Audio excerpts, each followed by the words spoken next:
He got fired over a hairstyle. 10 years later, he walked back in, and made sure they'd never forget his name. Let me take you back to a small town in Mississippi where folks still whispered behind your back if you dared to wear your culture like a crown. Yeah, I'm talking about Jackson. That place where people smile in your face but still clutch their pearls when a young black man walks into the room with his head held high. My name's Darren. And back then, I was just a 17-year-old kid with straight A's, a baby face, and a head full of dreads that made the school board more nervous than a cat in a room full of rocking chairs. It was a Tuesday, I remember, because I had just helped Ms. Lydia carry her groceries across the parking lot. That woman had been struggling with her cane and a busted cartwheel, so I figured, why not lend a hand? She called me her little sunshine, said I was the only one of the kids who didn't act like they were raised by wolves. Felt good, you know. So imagine me strolling into Eastlake High School, chest out, fresh twist up from my cousin Tanya's salon, smelling like coconut oil and confidence, only to be stopped cold by Principal Harrow. Now, Harrow wasn't a bad man. He was just the kind of white man who read too many rules and not enough books. The type who thinks a dress code is more important than dignity. He looked at me like I had shown up wearing horns. "Mr. Watkins," he said, with that voice folks use when they're trying real hard not to sound racist but end up sounding worse.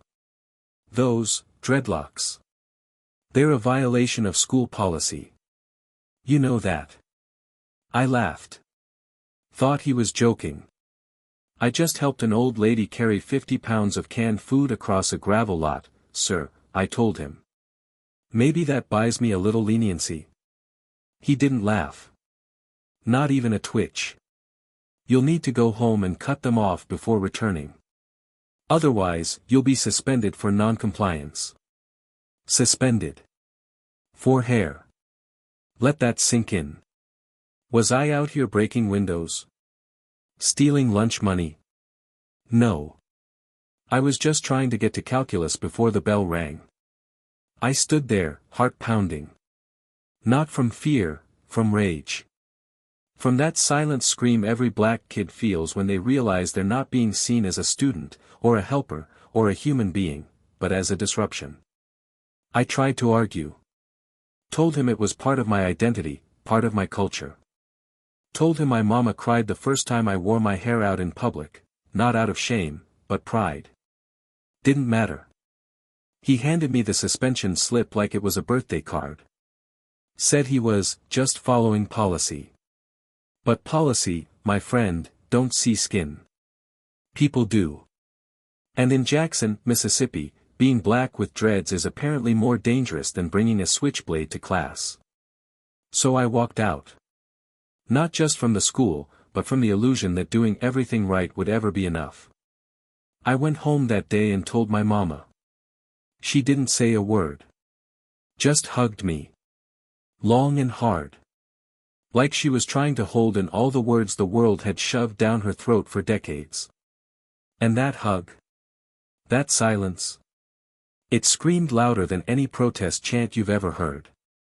Being black in Mississippi means you can save a stranger and still get punished for your reflection. But this story? Oh, we just getting started. Stick around, because what comes next? It'll hit harder than anything you expect. And hey, if you've ever been judged just for being who you are, drop your story in the comments. Somebody out there needs to hear it. After I got kicked out over some hair that grew straight from my scalp, you'd think that would be the worst of it. But nah. That was just the first slice of humble pie the world had baked up special for me. Let me tell you what happened after. See, I tried to enroll in a different school. Private, across town, mostly black staff. I thought maybe they'd see past the curls and into the character. They didn't. "We admire your academic record, Darren," they said, "but unfortunately, we're at capacity." Right. Capacity. Except the week after, they admitted a new student whose daddy just happened to own half the buildings downtown. You know what that feels like? Like banging on a locked door while they throw a party inside, with your music playing. So I started working. Yeah, real life working. Sweeping floors at a diner that smelled like burnt bacon and old coffee. I scrubbed toilets. Bussed tables. Smiled at customers who wouldn't look me in the eye, but would tip Becky double when she forgot their ranch dressing. One night, this older white couple comes in. He's got a name tag from the local Rotary Club, she's dripping in pearls like it's church on Sunday. I bring them their iced tea, say, hope y'all enjoy your evening. Real polite. Real professional. She looks me dead in the eye and says, oh wow, you speak so well. I swear my soul left the building for a second. I wasn't rude. I didn't snap. I just smiled that tired, worn-down smile every black person knows, the one that says, I'm gonna let you live, today. And the worst part? After they left, my manager called me over and said, don't give them attitude. They're regulars. Regulars. Like termites. But with country club memberships. Meanwhile, the kid who sat behind me in biology, the one who used to copy off my homework, he got into a top university on a tennis scholarship. I didn't even know he could spell tennis. But his hair was straight and his skin was light, so apparently that was enough. I tried applying to a couple internships. Guess what they said? Thanks for your interest. We're going in another direction. That direction? Away from anyone who looked like me. Every rejection felt like that suspension slip all over again. Paper-thin excuses hiding thick layers of bias. But let me tell you something I realized real quick, I wasn't the problem. The system was built with blind spots. Blind to brilliance that came wrapped in brown skin and coils. Blind to potential unless it wore khakis and a tucked-in polo. I started showing up at city meetings. Started volunteering at after-school programs. Not because I wanted a pat on the back, because I needed to make sure the next Darren didn't feel invisible. There was this one kid, Jamal. Shy, quiet, barely looked folks in the eye. But he drew like his hands were touched by something divine. I mean real talent, city mural level stuff. One afternoon, he pulls me aside and says, they want to kick me off the art team 'cause my braids don't look neat. Sound familiar? I told him, you show up with your braids. You show up with your gift. Let them choke on their expectations. And he did. That boy won the whole county art contest. First time a kid from our part of town ever did. He looked at me after the award ceremony and said, they told me to cut my hair, but you told me to raise my head. Man, I nearly cried. Because see, that's what this world don't get, our hair ain't just style. It's survival. It's history. It's our grandmamas, our roots, our resistance wrapped in every lock and braid. Being black in Mississippi means you gotta fight twice as hard just to breathe regular. But we ain't finished here. Oh no. We're right on the edge of something big. Stick around, because what's about to happen? It's gonna flip the whole script. And while you're here, if they ever tried to make you small so they could feel big, tell your story. Somebody needs to hear your voice. Fast forward 10 years. 10 long, hard, soul-shaping years. I'm walking back into that same restaurant where I used to mop the floors. The same place where folks clutched their purses a little tighter when I passed their table. Only this time. I ain't wearing an apron. I'm wearing a tailored suit. Navy blue. Cuffs shining. Custom shoes clicking across the tile they used to make me scrub on my knees. The hostess doesn't recognize me, of course she doesn't. She's new. Blonde ponytail, fake smile, tone as sweet as Splenda. Welcome to Charleston's, she chirps. I nod. Do you have a reservation, sir? I grin. No. I own the place. Her smile freezes like she hit a glitch in the Matrix. I don't blame her.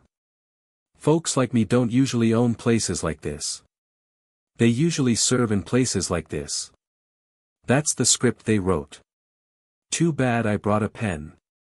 See, right after college, the HBCU that gave me more family than any church pew ever did, I built a catering business. Started small. Church picnics, local weddings. Fed folks from cast iron skillets passed down through generations. Word got around. Folks started asking for Darren's food at every big event. Then some investors came knocking. And I didn't just open one spot. I opened 5. Then one day I get a call. Charleston's is going under. You interested? Was I? Let me put it this way, I signed the papers wearing a dashiki and a smile so wide it needed its own zip code. So here I am. Owner. Boss. Table for none unless I say so. And guess who walks in that same evening? Miss Pearl Necklace and Rotary Club husband. Yep. Same ones who once told me, you speak so well. They don't recognize me either. I've filled out. Grown a beard.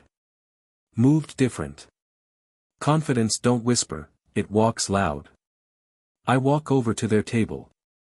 Evening, I say. The husband nods politely.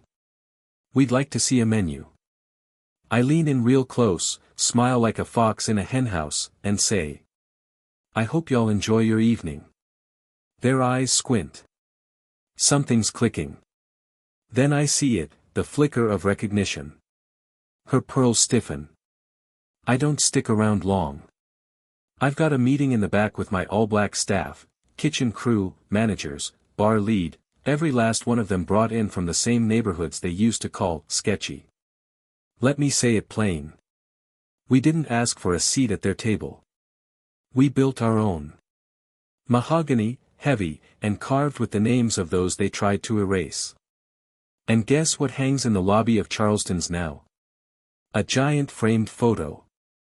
It's me at 17, holding up a suspension letter in one hand, and a comb in the other. Hair full, eyes fierce. Caption says. They told him to cut his hair. So he cut through every wall they built instead. See, revenge ain't always about rage. Sometimes it's about rising. Sometimes it's about coming back so bold, so unshakable, they can't help but remember your name, even if they tried to forget your face. So the next time they try to dim your light, don't yell. Don't beg. Shine harder. And make them squint.